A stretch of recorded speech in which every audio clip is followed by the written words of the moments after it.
Cuba will hold 9 days of national mourning, culminating with Fidel Castro's funeral on December 4th. Of course, much of the decision about what happens between the two countries will be up to President-elect Donald Trump.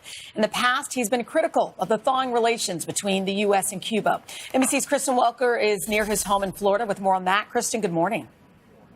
Chanel, good morning to you. So far, no reaction from the president-elect. He is on a working vacation here in Palm Beach. So I anticipate we will get some type of response before the end of the day, as well as a response from the current president. But the big question is, what does this mean for relations between the United States and Cuba? Well, as a candidate, Donald Trump vowed to reverse the actions that President Obama took to normalize relations between the two countries, actions which included lifting restrictions on imports, for example. Take a listen to candidate Trump back in September.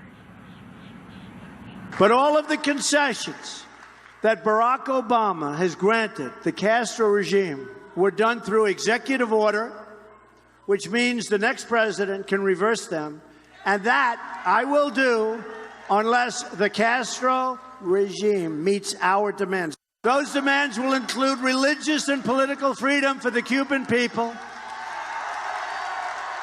and the freeing of political prisoners.